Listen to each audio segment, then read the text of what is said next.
இயேசு உங்களை நேசிக்கிறார். பிரியமானவர்கள், இந்த நாளில் ஆண்டவர் நம்மளோடு பேசும்படியாய் வேதத்திலிருந்து 2 வசனங்கள் கூட வாசித்து ஆண்டவர் நமக்கு கற்றுக் கொடுக்கக்கூடிய, நம் வாழ்க்கையில கடைபிடிக்கக்கூடிய காரியங்களை பார்ப்போம்.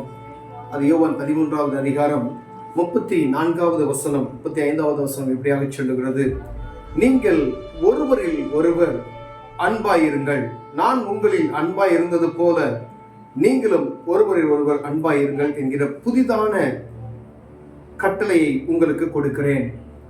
நீங்கள் ஒருவரில் ஒருவர் அன்புள்ளவர்களாய் இருந்தால் அதனால் நீங்கள் என்னுடைய சீசர்கள் என்று எல்லாரும் அறிந்து கொள்வார்கள் என்றார். பிரியமானவர்களே, ஆண்டவர் இந்த இடத்துல அன்பு எவ்வளவு முக்கியமானது என்பதை, அதாவது நீ என்னுடைய சீசர்களாய் இருந்தால், அப்படி சொல்ல பாருங்க, நீங்கள் ஒருவரில் அன்புள்ளவர்களாய் இருந்தால் அதனாலே நீங்கள் என்னுடைய சீசர்கள் என்று எல்லாரும் அறிந்து கொள்வார்களாம். இயேசு கிறிஸ்துவின் சீசர்கள் என்று எல்லாரும் அறிந்து கொள்ளணும் அப்படின்னு சொன்னா நம்ம அன்பா இருக்கணும் அப்படின்னு சொல்றாரு. அப்ப அவர் என்ன செஞ்சிருக்காரு? எல்லாருக்கிட்டையும் அன்பா இருந்திருக்கிறார். பாருங்களேன், ஒருவேளை அவர் காட்டின அன்பிற்கு இந்த உலகத்துல எந்த ஒரு ஈடும் கிடையாது. பிரியமான, ஒருவேளை எப்படிப்பட்ட மனுஷனா, தாயா இருக்கலாம், தகப்பனா இருக்கலாம், யாரா இருந்தாலும் ஒரு குறிப்பிட்ட அன்பிற்கு மேல நினைச்சா அவங்க கோவப்பட்டுருவாங்க. ஆனா ஆண்டவர் அவருடைய செய்கையே வேற. ஏன்னா அவர் நீதி உள்ள நியாயாதிபதி. ஆனா அன்பு அவர்கிட்ட அநேகமா இருக்கிறது. அவர் மன்னிக்கிறதுல அவரை போல ஒருவரும் கிடையாது.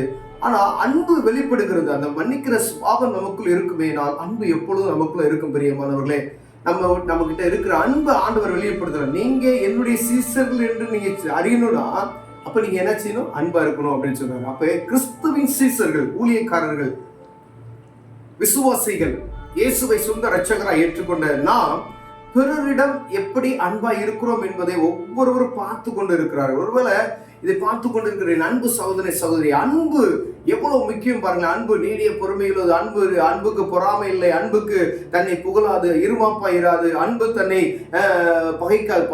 வசனத்துல பின்னாடி வாஸ்தவம்னா ஒரு அன்பு என்னென்னலாம் செய்யும், அன்பு இருக்கக்கூடிய மனிதனுக்குள்ள என்னெல்லாம் இல்லை அப்படின்னு சொல்லுறாரு ஆண்டவர். அப்ப அன்பு வெளியேறப்பட்டது. ஒரு அன்புனால எப்படிப்பட்ட ஒரு மனிதனை என்ன செய்யலாம்? மாற்ற முடியும் பாருங்க. அப்ப பாருங்க, சீசர்கள் ஆண்டவர் சொல்றாரு, நீங்க நான் செஞ்ச காரியத்தை நீங்க செய்யணும். நான் அன்பா இருந்து நீங்க வெளியே மற்றவங்க என்ன செய்யணும்? அன்பா இருக்கணும். பாருங்க, அவரை போல குஷ்டரோகியை போய் என்ன செய்றாரு? தொட்டு சுகப்படுத்துகிறார். ஒரு மனிதன் மேல அன்பு இருந்தாதான் பாருங்களேன். ஒருவேளை நம்ம வெளியில இருக்கக்கூடிய ஒரு அழுக்கா இருக்காங்கன்னு வச்சுக்கோங்களேன், அவங்க கிட்ட போய் நம்ம நிக்கிறதுக்கு நம்ம செய்வோம்? யோசிப்போம், அப்படித்தானே?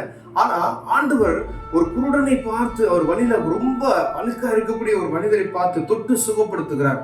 அந்த மனிதனுக்குள்ள காணப்படுகிற அந்த நேசத்து நிமித்தமே ஆண்டவர் அங்க போகிறார். பிரியமானவர்களே, அப்ப அன்பு எவ்வளவு அன்பு இருக்கும் பாருங்களேன். அநேகரை சுகப்படுத்தினார், வேதத்தில் நாம் வாசிக்கிறோம். அவர் செய்த அற்புதங்களுக்கு அளவே இல்லை.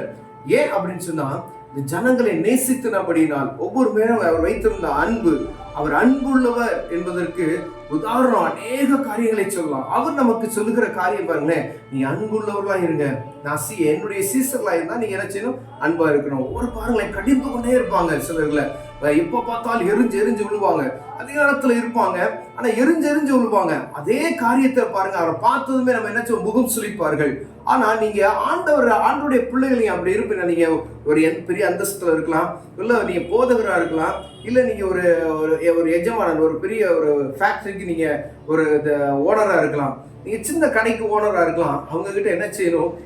கடிந்து கொள்ளுதல் இல்லாதபடி ஒரு இடத்துல இருக்க முடியாது. ஆனா எந்த நேரத்துல கடிந்து கொள்ளணுமோ அந்த நேரத்தில் கடிந்து கொண்டுட்டு, மற்ற நேரத்தில் என்ன செய்யணும்? அன்பு எப்பயுமே நம்ம முகம் சுளிக்கிறவர்களாய் காணப்படாதபடிக்கு அன்பு வெளிப்படுத்தணும். பிரியமானவர்களே, அவர்கள் நேசிக்கணும். ஒருவேளை பிறரிடம் உன்னை நேசிப்பது போல பிறரை நேசிது ஒரு புதிய கட்டளையாக சொல்லப்பட்டிருக்குது. ஆண்டவர் இந்த புதிய கட்டளையை நான் உங்களுக்கு கொடுக்கிறேன். 10 கட்டளைகளை கடைபிடிக்கிறது போல இந்த அன்பு என்ற ஒரு கட்டளையை நினைச்சு கடைபிடி ஆண்டவர் சொல்கிறார். அப்ப நம்ம பிறரிடம் எவ்வளவு அன்பா இருக்கணும்னு சொல்லி இதுக்கு மேல ஆண்டவர் நமக்கு சொல்லிக் கொடுக்க முடியாது பாருங்களேன். அப்ப கர்த்தருடைய பிள்ளைகளாய், இயேசுவை சொந்த இரட்சகராய் ஏற்றுக்கொண்ட ஒவ்வொருவரும் அன்புள்ளவர்களாய் இருக்கணும். நமக்கு பக்கத்து கடைக்கு கொஞ்சம் வியாபாரம் நினைச்சா நமக்கு எரிச்சல் ஆயிடும். அப்ப என்ன செய்யணும்? அந்த மாதிரி அதெல்லாம் ஆண்டவர் நம்மளை பார்த்து கொண்டே இருப்பார். ஒருவேளை நமக்கு பக்கத்து வீட்டுல இருக்கிறவங்க மேல எரிச்சல் உண்டாகக்கூடாது. அவங்க கிட்ட அன்பா பேசணும். அவங்கள நம்ம முகம் சுளிக்கிற மாதிரி பேசிடக்கூடாது. நம்ம பேசுகிற அன்பை வைத்து அவர்கள் ஆண்டவருடைய அன்பு இப்படிதான் இருக்கும்.